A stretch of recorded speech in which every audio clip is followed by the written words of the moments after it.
guys, it's Dempsey Arsenal, current WPLL Team Brave player. I also play for Team USA, and I just graduated last year in 2019 from Boston College. I'm so excited to be a part of this dream stream and hopefully teach you guys some new drills and the importance of footwork and really how to beat your defender with a dodge. So footwork is so important because you really need to be explosive, really be light on your feet and athletic. Footwork is a part of when you're taking the draw, when you're playing 1v1 defense, when you're dodging, when you're taking an 8-meter. Footwork is really everything, and so quickening those feet and really making them as light and fast as possible is a really good skill to become faster in general and just beating your defender. So I have about 5 cones set up like 1 foot apart from each other, and then one like 3 feet in front of it, which I'm going to be dodging later. Well, first I'm just going to kind of go over some different footwork. So I'm using cones here instead of like a ladder. You can use a ladder if you want, but cones are kind of like an everyday item, and you also can use like extra lacrosse balls, maybe like pasta sauce jars, just anything that you can kind of like zigzag in between. Okay, so I'm actually going to start without a ball and just have the stick in my hand. So I'm just really working on my footwork first. So I'm going to start at the back cone, and first I'm just going to zigzag, okay? So I'm shuffling in and out of the cones, really light on my feet, okay? Then I'm going to restart, going a little bit faster. Okay, so my hands are up, it's in my right hand, just going really fast, in and out of the cones, okay? Same thing with it in my left hand. Starting on this cone, going in and out, okay? Really light. Also, you see when I'm doing this, I'm really low and athletic. I'm light on my toes.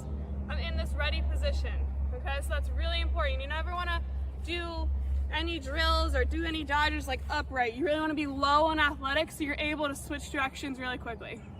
All right, next, another drill I'm going to do. Now, we're going to do 2 feet out, okay? So right hand, I'm going all the way across and tapping. Okay, same thing, lefty. Stick in my left hand, I'm going faster. Okay, last one we're gonna do is little jab steps. Okay, so I'm going up, jabbing. Okay, jabbing at all the cones. Same thing, lefty. Just jabbing at each cone. It's okay if you do an extra one. Okay, now I'm gonna grab my ball. Now I'm gonna go through that again. But now I have a ball, but I'm still with my head up. But now I'm gonna do little cradles, okay? So again, I'm shuffling in and out, okay? Same thing, lefty. Shuffling. Back to that. All the way out zigzag, okay? So here, tapping. You see I have this little cradle too, incorporating my stick. Okay, last one, those jab steps. Okay, I'm out of breath. Same thing, lefty. Okay, now we're gonna add the dodge at the end. So now we're gonna go through that same footwork pattern, but now we're gonna add a dodge, okay? So, woo, I'm out of breath. Okay, so we're gonna add that face dodge. So face dodge is where you're literally just bringing your stick across your face and then back, okay? So a lot of times people kind of like to go across their body and hold it. But this one, we're just gonna do this little tap, okay? So approaching, tap, and like use my head and body to explode past them. Okay, so here, tap, explode. Same thing, lefty. Here, tap, explode. Next dodge is the split dodge, okay? So I'm attacking them within my right hand. I'm selling that I'm going past them on this right side. Maybe they think I'm just doing this face dodge again, but instead, I'm gonna go up, sell it, plant hard off of this right foot, split and explode by, okay? So again, I'm coming up to it, planting and splitting. Same exact thing, lefty. Going up, selling that I'm going hard with this left foot and going down this lefty alley, planting and splitting by, okay? Third one we're gonna do is this little split into roll, okay? So now I'm gonna go up into a split, take one step, and roll back. Okay, so when I'm splitting, I'm really using my momentum to lead me. I'm planting hard with this right foot, taking my stick with me so I don't get back checked, and rolling through it. Okay, so let's say I just beat my defender with the split dodge. They see it coming, they overplay me. Now I'm reading their defender, and I'm rolling by. Making sure a common mistake in roll dodging is you kind of just roll to roll. So here I'm rolling, and my defender's still right there. You really want to create space and really make sure they're overplaying you and go by them. So I'm splitting, planting, getting distance, turning, and accelerating through the dodge, okay? So those are the three dodges. So there's the face, the split, and then the split into a roll. All right, so we're gonna go through all of those with the cones. So now we're adding our footwork, which is gonna help us with the dodge. So good. I'll go do this little shuffle with the face dodge. So here, shuffle, shuffle, shuffle, face dodge. Same thing lefty. Everything we do with both hands to make us an even bigger, more dominant player and a bigger threat. Okay, so here, shuffle, shuffle, face dodge, split by. Next, we're going with that extra shuffle and the tap. Now we'll do a split dodge. Okay, so shuffle, tap, split by. Same thing, lefty. Shuffle, tap. All right, last one.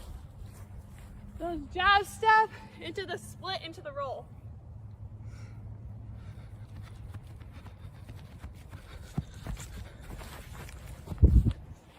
Last one, lefty.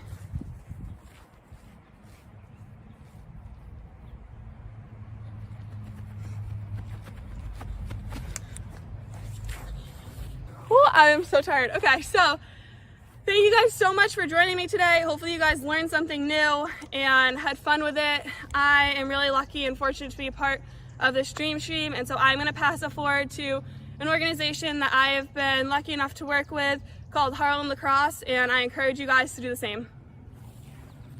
Hi, my name is Megan Dowdy. I'm a defender for the U.S. Women's National Team as well as the command of the WPLL. Thank you for tuning into the Dream Stream today. It's going to be a great day full of lacrosse. Hope you learned something. I'm going to take you through some crease defense, playing an attacker 1v1 at the goal circle here. Here are a few of my favorite tips as we're playing. So some basic things is we want to use our angles to our advantage. So right here we have our goal line extended. We want to use this as much as possible when we're meeting our attacker. So as we're mirroring that player around the crease, because at the youth level we can't go inside the crease, we want to get to this goal line extended and broken down before that player gets there. Right, the last thing we want is us running towards the attacker as they get here, and we have to stop and open up our hips. And when we open up our hips, they can easily come through and have a great angle to score on our goalie. So we want to protect our goalie as best as possible, and by doing so, if we get here broken down, that attacker now has to go around us. So I like to put my foot almost right on the goal circle here to prevent them from going underneath me, and then they have to go. So I'm manipulating their drive, and they have to go up towards the alley here and that elbow. So first tip there, just to recap, is we want to beat our attacker here to goal line extended, broken down, ready to play. Next best thing is we want to use this alley lane or the elbow line here to our advantage. I want to keep my toes on this line. So I always cue keeping my toes on the line.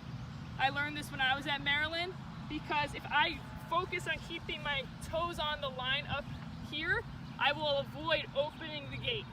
All right, so we always want to keep it nice and closed, and as I step up here now that attacker has to continue to go higher and higher away from the goal. All right, so those are a good few tips. Now, the next thing here is my stick. I want to keep my stick upfield to try to block and turn them back, because I'd rather them be scoring or trying to score from behind, because they can't, right? So I want to push them back. So if I leave my stick here, right, it's not being utilized as much as it could as they're moving this way. So I want to step up with my feet and staying on this line. So a little drill here that could work this mirroring motion around the crease and up the alleyway. I have a few cones to imitate someone turning. So it's gonna be kind of like a little shuttle, but defense is footwork, right? So we're gonna focus on this. So I'm cueing mirroring around the crease.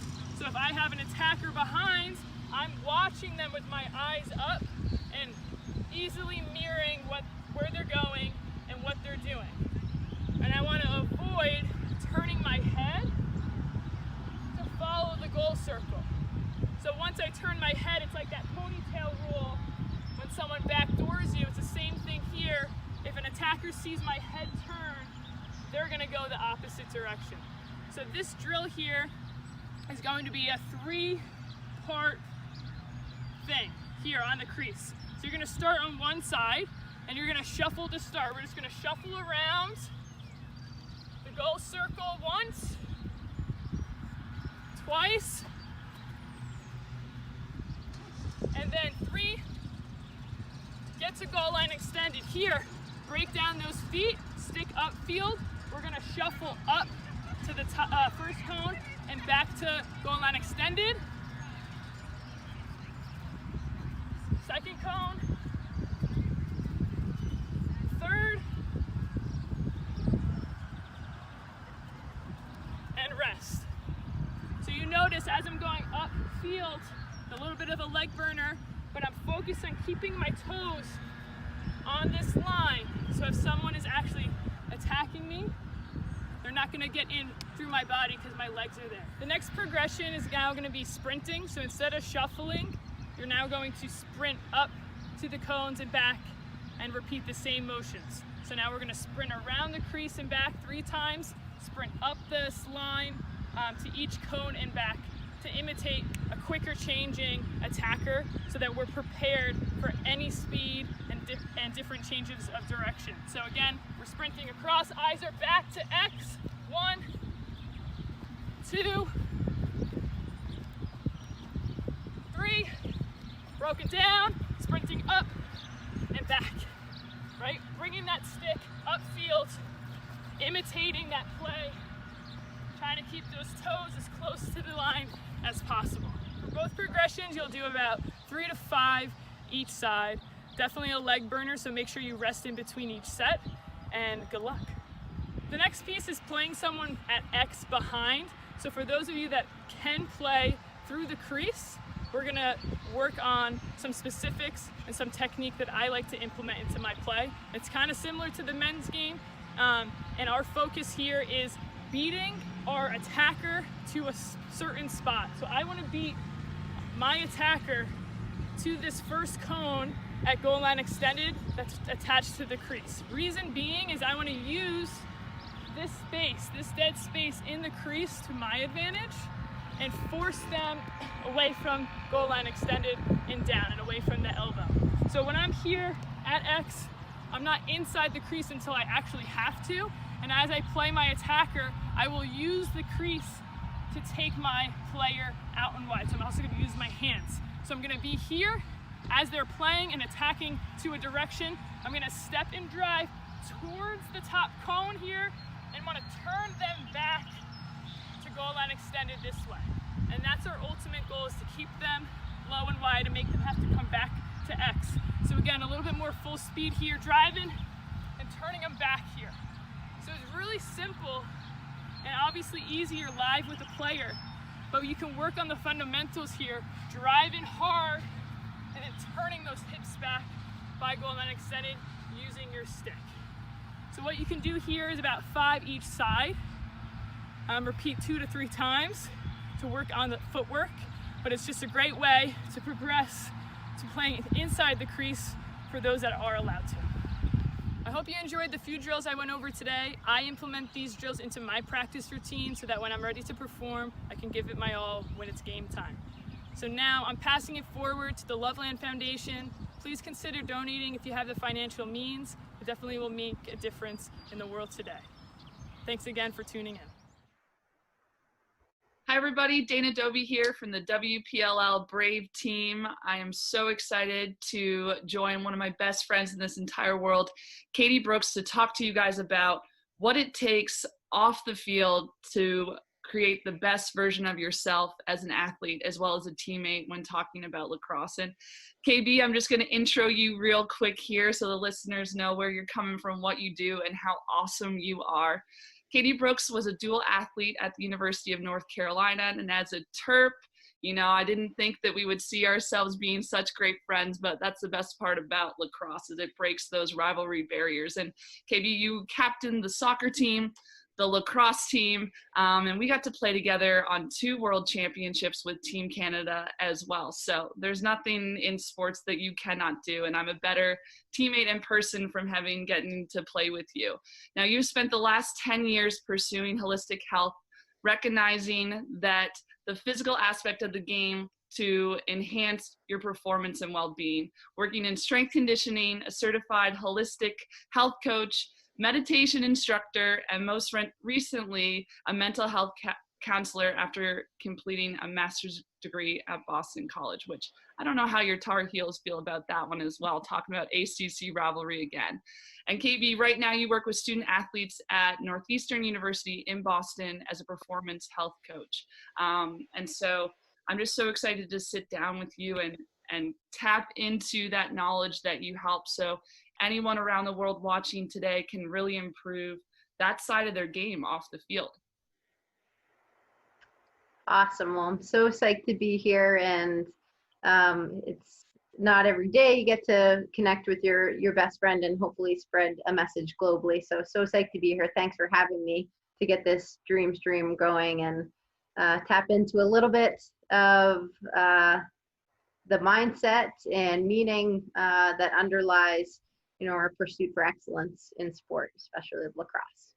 Yeah, and KB, you've just been an incredible resource for me throughout the years. I know, playing alongside you at the world level, lining up to do a run test, or, maybe it's the 6th game in a row that we've played and we're getting set, and, you are always just so focused, so prepared, and ready to tackle anything. So, to sit down with you and to get to hear about your experiences, tips, and things that we can all take from you to improve ourselves, I'm just so excited about.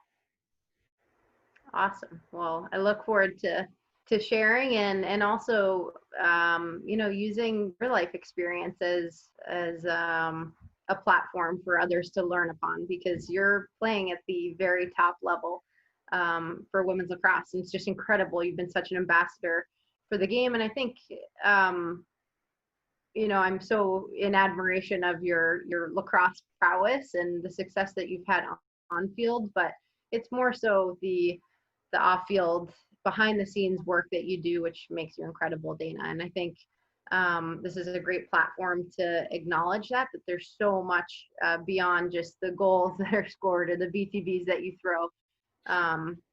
That sport, really, it's just a platform for developing life and leadership skills. And at some point our careers end, and hopefully many are as lucky as you to go on and play at the highest level and for such a long career. But really, what can we learn from sport that transfers outside of the field, off of the field, and into our lives in the real world, so to speak, whether that's, once you get to college or post-collegiate or post-professional. There's so much that sports grants us as gifts, and so that's why we're talking about it, is to learn more than just the skill work and the physical side of things, but how sports benefit us long term. Definitely. And I would say, looking back on my long career as we date myself on that one, which I love to do. I'm so fortunate to be able to do that. But I would say it took me way too long to really focus on this side of my game. And, I was really focused on the outcome aspect of being an athlete and my performance. And it wasn't until I was able to step back from that and appreciate the process, appreciate the struggle, appreciate my failures and where those led me to success down the road. That's really where I think I really started to reach that full potential. So just kind of like diving into it, KB, why don't you take us through, some of these pillars that you work with your student athletes on a regular basis and your clients too. And we're going to be as genuine and authentic that we can, sharing our stories, and hopefully we reach some people in the lacrosse world from this. Awesome. So I think you hinged on something, which is mindset. So we'll circle back to that in a minute. But I think one thing that's critical, and it's sort of one of those pillars underlying, optimizing our health, well-being, and certainly our performance is finding meaning. And so if we don't sort of have meaning underlying what we're doing, then our efforts to improve are really futile. So there's a sport performance psychologist named Michael Gervais. He's incredible. He works with tons of high-performing athletes and those outside of sport. But he talks about this idea of constructing your personal philosophy. So it's something that's ever being created and ever being changed over time, whether we've brought attention to it or not. But he talks about being more intentional about what is that personal philosophy? What sort of guides me on a daily basis, on a longer term basis? What's that aim? What's that peak of the mountain that we're really shooting for? And so that could be in life in general, but it also could be, during this time of pandemic, what is my aim, which might be a little bit different than if we, had access to the field and access to gyms like we're typically used to. So really becoming intentional about every day is an opportunity to, and then filling in the blanks of meaning can really set sort of our intentions in a better way. And so it also allows our action steps to either fall in alignment with that. If you think about it sort of as a peak, fall in alignment with it or out of alignment. And then it's not right or wrong, but it just sort of guides us into, better behaviors, better habits, better action steps toward reaching those goals. So finding meaning is an incredible thing. And I know you and I talked a little bit about that. If you want to share maybe for the game of lacrosse, or maybe it's life in general for you, Dana, what's meaningful for you? I think growing up, when I first started playing sports, I was the only girl on my lacrosse team. I was the only girl on my ice hockey team. And, I didn't have social media. So there were no professional athletes that I was looking at that looked like me. And for me, sport was just such a great opportunity for me to express myself and to be my true self on the field. I love competing.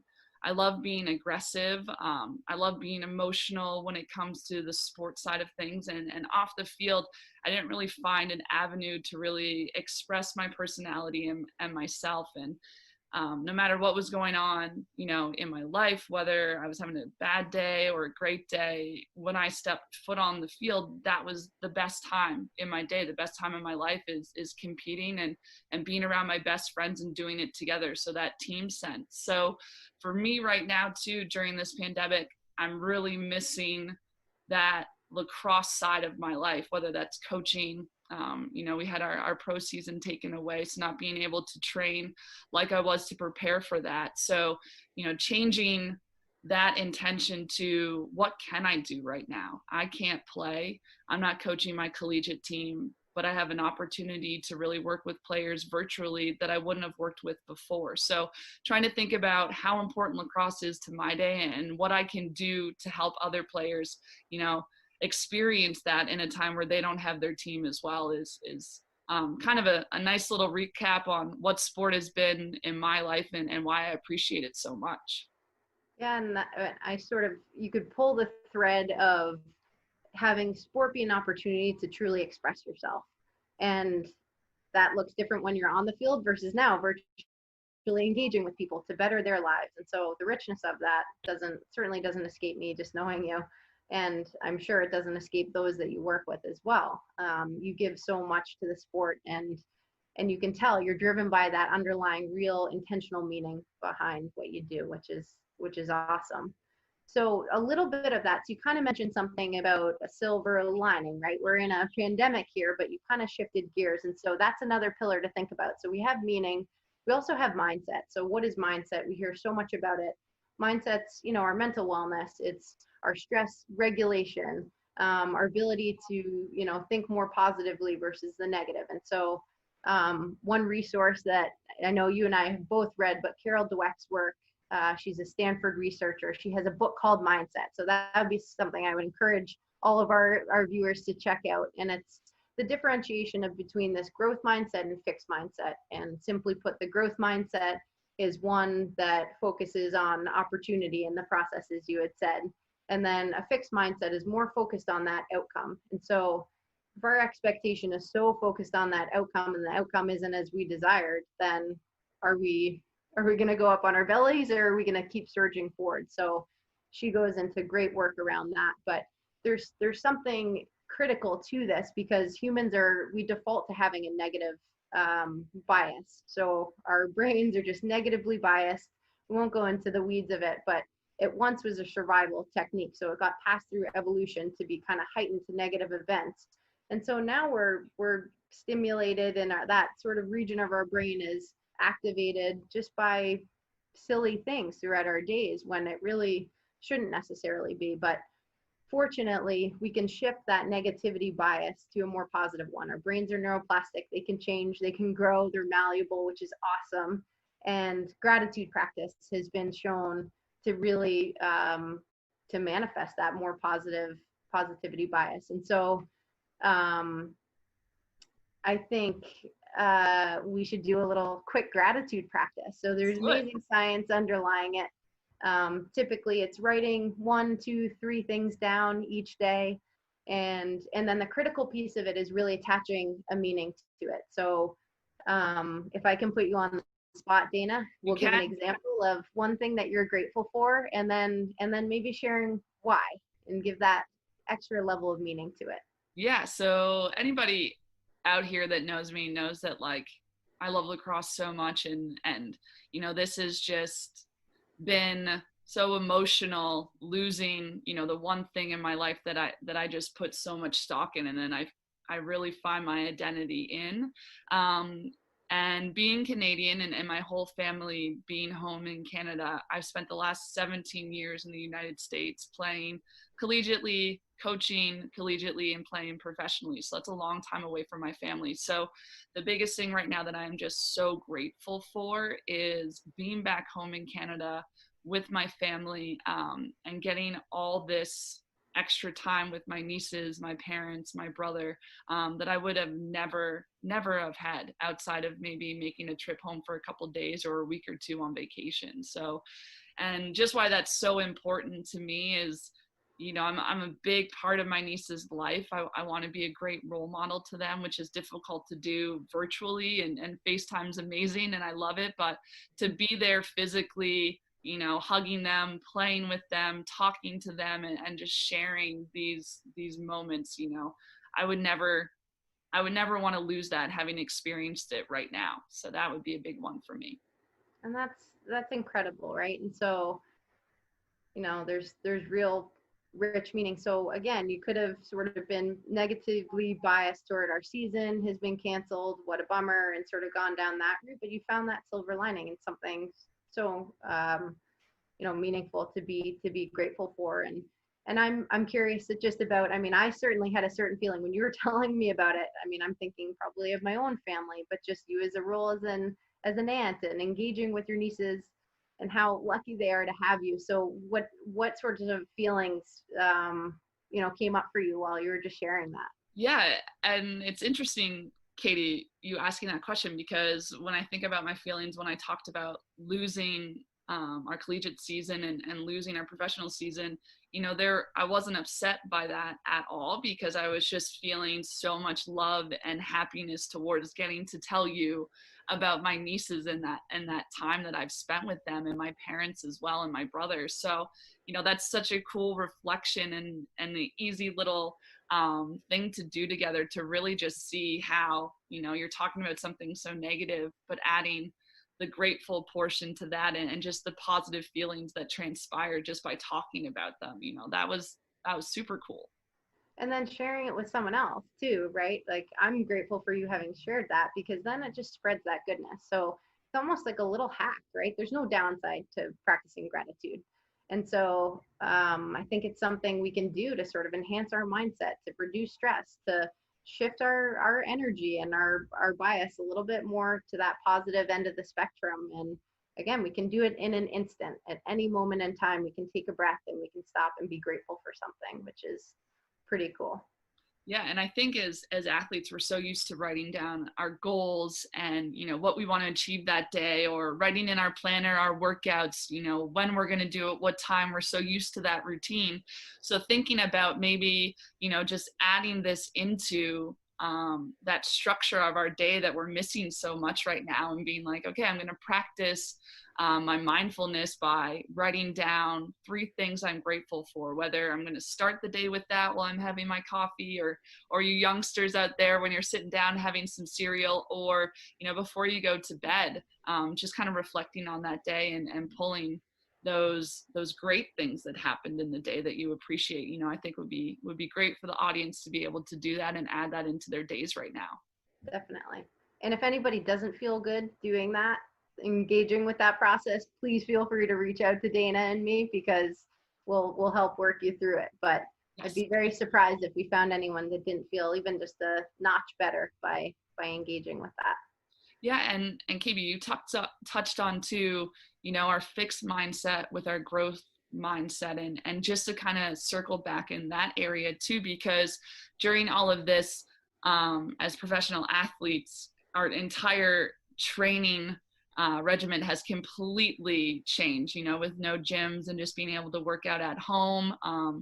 You know, some people are limited to just being in an apartment, so they can't even work out outside in their backyards, or things like that. And, you know, our mindset right now has to change, and we have to have different goals, and that can be a little bit discouraging too. So do you have any kind of advice to players out there on how to do that, and what are some good things to add in that maybe we're not thinking about as far as the mental side of things?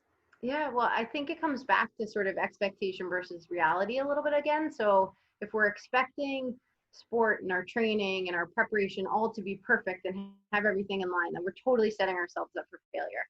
And the reality is, and as a college athlete or professional athlete, it's a grind, right? And so, but I think what we can distill from that is really the challenge is what makes it so rich. And so we're ridden with discomfort right now, and so can we lean into that discomfort, knowing that it's encouraging growth, that we're building up ourselves in a different way, and that the challenge right now. So I think so often we think about sort of the physical side of things, and if we're limited there, that's okay. Where can we challenge ourselves otherwise? And so again, is it more of that mental gratitude practice? Is it getting into meditation and challenging ourselves that way? There's always something that we can do, even in the confines of our apartment. But finding things to lean into, and finding things that are uncomfortable to step into, is really what will make us an improve in life and in sport. So you know, pain causes people to change, and that's sort of just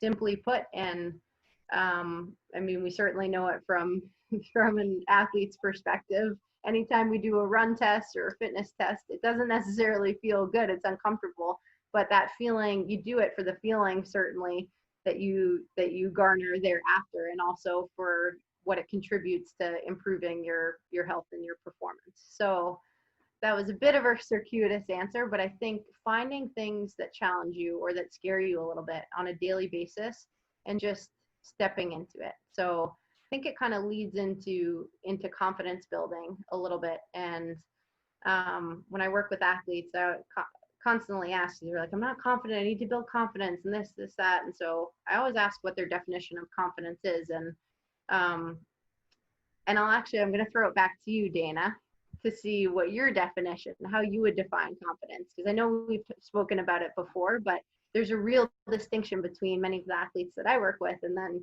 when I've asked you about it. So how would you define confidence? Yeah, I would say confidence is a complete reflection on my preparation. So confidence to me is how prepared and ready are you for that next situation or for what comes at you? And this is something that, you know, I'm so thankful for sport and what it's done for me, because I think my confidence on the field has translated to my confidence off the field as well. And, you know, there's a lot of areas in my life where I shouldn't be as confident as I am because, you know, I definitely don't have the experience or maybe the education that I would like to feel that confidence. But, you know, it's something I practice on a day-to-day is, you know, just preparing as well I possibly can for that next moment, so that there's no self-doubt in myself, so that I can reflect truly how I feel about myself. And I love that you brought this one up, KB, because, you know, it's something I see from my teammates, from my players, from youth that I work with as well. And, you know, I would love to just talk about how can players out there, boys, girls, women, men, how can they use sport to help strengthen their confidence in themselves on and off the field? I think they just follow the advice of Dana Dobie right there, that it's work. So your preparation, I imagine there's, you know, some belief system. And I'm just knowing you're such a positive force of fortune, right? So I know you have this positive outlook and growth mindset, right? So that's part of it, believing that you can do something. And then, but you said the preparation, right? And so if we're defining your preparation, that's not sort of bells and whistles and a cakewalk. That's the hard work. That's like all of the grind that you're putting in, and that's all of the discomfort that you've leaned into and that you've been willing to just take on with a full head of steam. And so I think if we can sort of redefine the definition a little bit, we still need that belief system that we can do something, but it's really the action that's critical in doing it. So I imagine you would feel confident. Have you run a marathon? I have not. And I have to say that's something that I may never do, KB. I will leave it up to you, who you've completed a full Ironman and some half ones. So I'm going to leave that one up to you. I'll come cheer you on. But I bet I would be hard pressed to believe that if you set your mind to it, that you could do it, right? And so but the distinction is made, right? So like you can believe that you can do something, then until you do it, that's when the confidence really sinks in, right? Absolutely. And so maybe you and I at some point will run a marathon together. But yeah, and I can think of an example. When I transferred to the University of Maryland, you know, I didn't know girls were that fast, had that type of endurance. I'd never been around athletes like that. And we ran our, what was it called, where you run your mile, then your 800, your 600. A fartlek or the gauntlet. The gauntlet. And the goal time was, the mile time had to be 7 and below, which, you know, if you're just running a straight mile, that's achievable. But when you're running everything after this, that is, for me, I was like having sweats just thinking about it. And so I spent the whole summer just going for it, you know, making sure that timer was on, and, you know, being motivated by that time, but being motivated that was a team expectation. And if I wanted to help give us the best chance and I wanted to lead by example, I had to prepare and be ready to crush that run test. And I think my fastest mile time before going to Maryland was probably like a 7:30 maybe, which is still good, but not the team time. And ended up getting down to it like a 6:24 mile and being able to finish the gauntlet, wanting to throw up still, but being like extremely proud of myself that I was able to do that. And I think it wasn't until I did that with my teammates and got that time that, you know, I felt like I could accomplish and crush the next run test. So it totally does come from the preparation, but then the action of actually, you know, getting over that hump that you want to, and feeling that and knowing that you can do it. So, you know, that's just an example I always kind of go back to when talking about it. Yeah. I mean, that's a perfect example. And to your point, you still maybe wanted to throw up after. Oh, yeah. And I always got butterflies before every fitness test, right? So it's not to say that it's going to become easier or that it's going to be, you know, joyous, because then you could just constantly keep pushing your level a little bit higher to increase that discomfort. But it's not even inoculating yourself to the discomfort, because it's always going to be uncomfortable, but it's sort of just taking on that attitude that like, this is going to benefit me, right? And this is sort of critical to my growth. And part of who I am is stepping into discomfort and challenging myself again, because that's how we grow, that's how we improve, and that's how, to your point, like, you build confidence. Yeah, and I would say I just underestimated the enjoyment of the struggle in some of those goals that we set out for ourselves. You know, we're so used to being just so fixed on the outcome. You know, did you make that run test? Did you complete your lifting test? Did you get the statistics in the game or your practice that you had expected and that you wanted? And it wasn't until I really started to open myself up about understanding that the struggle is so important that leads you to those accomplishments, and they don't always come. You know, Right. you can work your butt off and want to win a world championship, and you know, You could end up on the silver medal podium. you could, you know, be there with your silver medal, or, you know, finish fourth, and the process of that whole journey, there's so much richness to that we lose sight of as athletes because we are so focused on that outcome. Right, right. Yeah, and it's about the reference points that we make too, right? So there's studies about silver medalists that just compare themselves to the one other person or one other team in the entire world that they fell short of, as opposed to all of the other teams below them that they've surpassed. And so again, if we can change that reference point of like, wow, look at what I've accomplished, and relative to by nature we compare ourselves, which can really be the thief of joy. But if we can sort of reframe things and widen our framework and reference points, it can create certainly a whole lot more joy in the experience and in the process of things. Oh, I love it, KB. And I know your time is valuable and you have more calls that you need to get onto today. I could just sit here and talk to you all day long, but I know you have to go. But I'm just so thankful that you took the time to sit down with us with the WPLL and just talk about your experiences and your knowledge, and kind of giving that to the audience today. And, you know, I hope we've struck a chord with you guys out there, and this is a side of your game that you would be able to, you know, really start to harness and practice during this time that we are at home. And I know Katie can talk a little bit more about it, but the value add that you will receive from focusing on this side of it, once you do get to hit that field with your teammates, I think will be extremely rewarding. You're going to see a huge positive difference once you start growing this side of your game. Undoubtedly. Well, it's been such a treat to connect with you, Dana. And that's just kind of another one of those pillars is social connection. Like, that's one of these incredible gifts that sports gives us, right? And I'm obviously biased playing team sports and being a part of the sport of lacrosse, but that's, you know, when your playing days have been retired as mine have, you have the social connection and the meaningful relationships that persist, and that's there's no, again, greater gift than that. So it's been so much fun to connect with you. I know we could go on for hours, but your time is valuable too, and I hope that this inspires even one other individual to maybe try on a gratitude practice or shift their mindset or challenge themselves by doing something difficult, or connecting with a friend, reaching out to someone that they care about and that's meaningful in their life. And that will be a great success in my mind. Awesome, KB. Well, thank you so much. I'm so grateful for you and everything you do, for everyone you work with. And I can't wait to connect with you offline so we can continue this chat too. So I hope you guys are enjoying the Dream Stream, and I'm going to pass it over, and your next athlete will be up next. All right, KB, thanks so much. See you soon. Bye. Everyone, it's Molly Wolf here, goalkeeper for the Pride and Loyola University Maryland alum class of 2016. I'm really excited to be part of the Dream Stream going on today. My topic for you guys is the On the Doorstep Saves. This is great for goalies that are looking to get better at those up-close shots, especially going around the crease. We're going to focus on quick footwork, quick hands, making those awesome on-the-doorstep saves.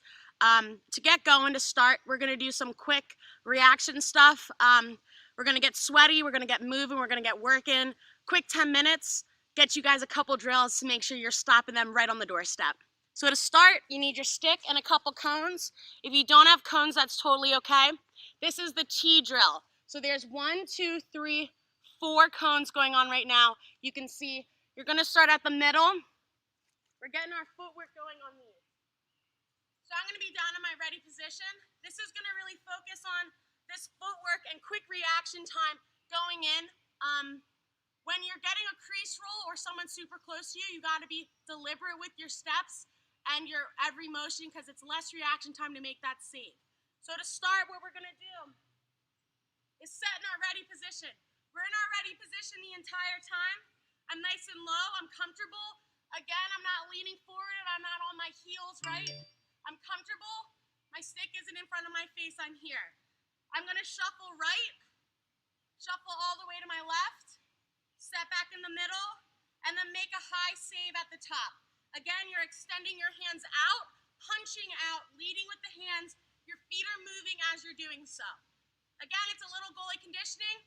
You're gonna go both high, right, high left, mid right, mid left, low right, low left. Set here, shuffle, set, shuffle left, set, middle, set, punch out. Again, that's if you're stuffing them on the doorstep, your feet have got to move. We're not clicking our heels together. We're keeping our hips facing the shooter forward. We're here, going this way, set, all the way over, set, middle, step out. I'm extending from here and up, leading with my leg, bringing my trail foot, punching up, my head's behind the ball. You're gonna go mid next, set, slide, slide, set, middle. My body's behind the shot. Again, this is a good warm-up for these crease rolls that are coming your way. You're just punching out and extending. Set for the last 2. Shuffle, down low. Get real low for these low ones. Set for the last one. Set, drive. That's a good way to warm up. You're gonna wanna run through that 5 times. Get your cardio going, your heart rate going, moving as if you're shuffling around the crease, because when you're going around the crease, you don't wanna cross your feet over. You don't wanna click them. So if this is our crease here, again, we wanna be deliberate with our steps going around. So this is good footwork to get you used to moving in that direction. We're not crossing over when we're going around, and we're not clicking our heels. We're keeping our hips square to the shooter. Our feet are hip width apart. Our stick is ready to make that save. The next drill we're gonna do is a quick reaction drill. So what we're gonna get into right now, this is a Dana Doby original, my assistant at Loyola, and she plays for the Brave as a midfielder. Absolute stud. Used to kick my butt. She's great. But what this drill is, and why she made me do it, is, again, focusing on that shuffle, that footwork, and that quick reaction back. So what's gonna happen is with this one, you've got 4 cones. You can set up as many as you want. I'm doing 4 here. It's as if you're on the doorstep and a girl's faking low and then popping it high. Again, when you're getting shots super close to you on the crease and you're coming up to make that save, you don't have a lot of time to react. So what this is working on is if you have that fake low and it's a fake and you bite, you've got to drive up those hands to make that save high for the real shot. So as you go through this, you're in your ready position. You're not going to be stepping into the save. We're just focusing on our hands right now. We're set. I'm going to be quick for the low, and then I'm going to pop up for that high save. Again, we call these kitty saves, kind of like you're jumping like a cat or a kitten up. I'm down, and I'm up immediately. My head is following the shot, so I'm down and I'm up. Again, this is as if you're on the crease and someone fakes you low and it's really a high shot. I've got to drive my hands up, make that stuff, and save. We're gonna go down. So after each save into up, you're moving to your right, hitting each cone. It's really quick. Again, this is goalie cardio. Gotta work hard when you're doing it. You can rest during the break. So I'm down and I'm up, set, down and I'm up, set, down and I'm up, set, down and I'm up, set. Take a break. We'll run through this again. We're doing righty saves right now. We'll go through righty one more time. I'm here, I'm down, I'm up, save, I'm down and I'm up. Quick reaction time, down and I'm up, down and I'm up. Again, notice I'm punching my hands up and out. I'm not just going up. I don't have a stick going back. I'm punching forward. Now we're gonna do lefty. So that was all my dominant side. We're now going non-dom. I'm here, left up, extend that hand, down, up, set, down, up, set, down, up. Notice my head is still following my stick while I do this. Again, set, left up, left up, left up, left up. Take a rest. You're gonna wanna run through that a couple more times and get going. For the final drill, I don't have a goal crease or a goal, so I'm making myself a mock crease right now with cones. Right now, we're just gonna make, if you don't have a crease, that's fine, use these cones. Find a rope to make yourself a crease. Set up a goal line extended as reference. So what's gonna happen is, we're doing the same drill, but this time we're moving as if we're walking around our arc. Again, we're gonna hit it low up into a high, but to switch it up, you wanna make a bunch of different reactions. So I'm holding my goal pipe right here, and I'm gonna step to each cone. So it'll be 1, 2, 3, 4, 5, 6. It'll be 6 saves as I walk the crease, going from right to left and left to right.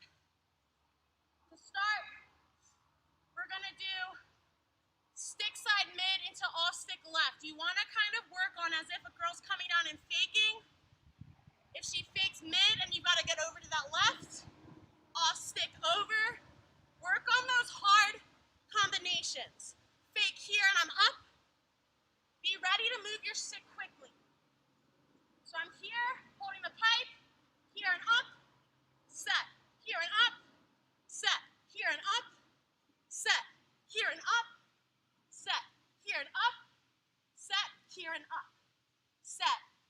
Once you go right to left, you're doing the same thing left to right. Opposite now.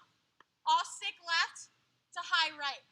Here and up, set, here and up, set, here and up, set, here and up, set, here and up, set, here and up, set.